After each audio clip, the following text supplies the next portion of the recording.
Hey everyone, how you doing? Corey here, coming back to another video, and today we're going to talk about underwater cameras and also waterproof cameras. So yeah, I know it's 2018.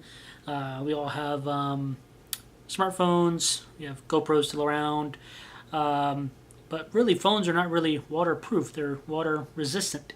Sure, there's a couple cases and housing and stuff like that. You can get it, which is fine. You'll get 4K video at it, which is nice. But do you really want to have your car run over by or your phone run over by a car or something like that? No, I don't think so.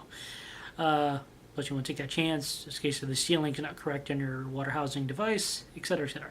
So for me, the past few years, I've been using the Olympus Tough 2. They have the Olympus Tough 1 and I think the 3 now and the 4 maybe, and then like one other one which is a lot bigger than this. It's like a video camera, I think. So this one is the Tough 2, which I like. It's by Olympus. It's a 7-foot drop shockproof and 50-foot deep waterproof full HD f 2.0 on the wide end, which is really nice. Low light, actually it's not terrible for low light. I took quite a few shots at low light. I see a little bit of grain, but actually it's not terrible for an Olympus. 4 times wide optical zoom, 4.5 to 18 millimeter. It's like thread maybe on this here.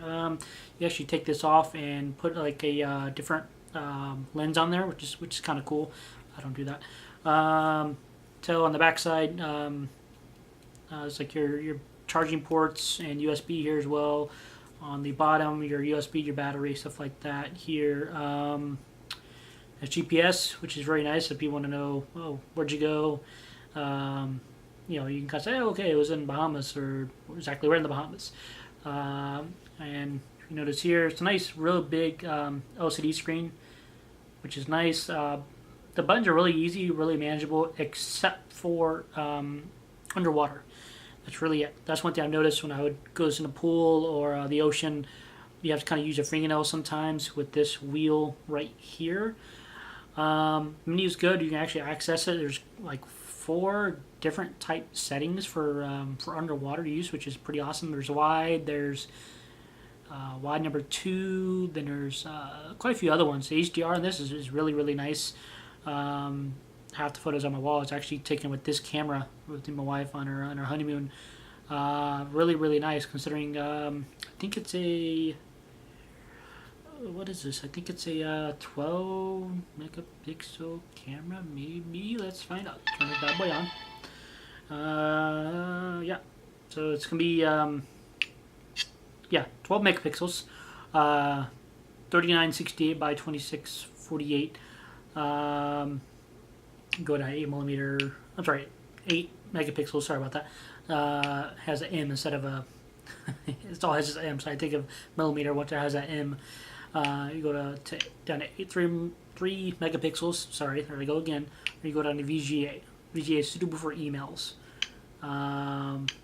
You can print up to picture A3 size, which is nice.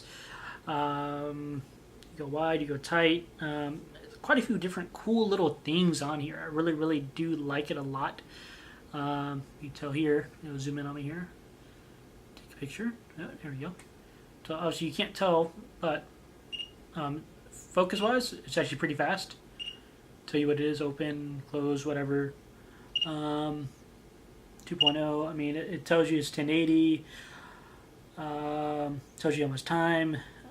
So to me, if you can look at it again, you'll see a good readout if you can read it. I'm not sure if you can see it or not, but you'll see gives you the GPS coordinates, which is nice. It really, all this information, it doesn't really hinder the screen, which is really nice. I know certain other ones do kind of hinder the screen, but for me, it's a nice big LCD screen compared to the GoPro. I kind of prefer this over the GoPro, even though the GoPro now does shoot 4K. I think Olympus probably makes 4K one by now. I mean, I put this in Gulf of Mexico. I put this in Caribbean. I mean, the screws. I mean, everything's holding tight.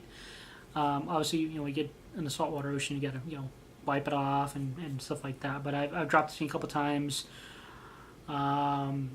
It's never let me down at all. It's the rubber is still nice considering. Every once in a while I'll take this out with my son in the pool and stuff. Impact 4 format I think it is. The strap is real nice, and it's great because you can go like this if you go on as you're filming. You can film like this. You can film yourself. Again, it's a really wide. Considering it, even though it's 12 megapixels, not very high as far as megapixels go, but it still produces one hell of an image. Considering it's a compact point and shoot underwater camera. That's really it. This one I think was about $300 range. This was back in 2013. So considering 14, 15, 16, 17, 5 years ago. I know GoPro's having a hard time with their market. I know they come out with a much smaller one, about the $400 price range, maybe $300. I noticed that a couple of days ago when they announced it as well. So am I going to pick up a new GoPro? I don't know. I don't really do a lot of underwater stuff, but if I have to, it's usually around my house and stuff, and I'll just grab this. Especially if I'm going to the zoo or something. Sometimes I'll take this just because I know it will survive if I'm on a zip line. It's very nice. Or I can just take my phone, but just be safe. I'd probably take this. So is underwater type cameras a thing of the past? I don't think so. Because sure, smartphones nowadays, they shoot 4K, they can do a whole lot. Surprisingly, they can do a whole lot, don't get me wrong. But the question is, do you want to crash or crush or destroy your $1,000 phone, which is a lot of people's lifeline now? Or do you want to, sub the $300 point and shoot underwater, non-destructible up to 7 feet camera, or a GoPro?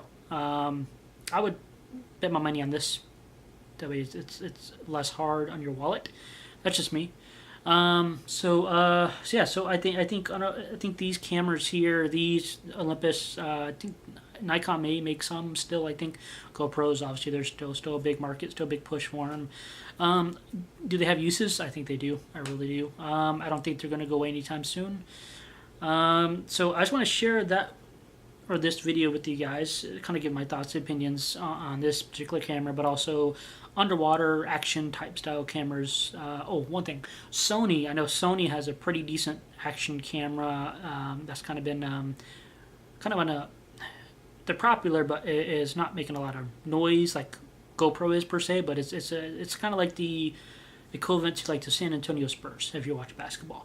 They're always the team that really does really good in the West, and they come up right towards the playoffs, and you're just like, where'd they come from? That's kind of like Sony.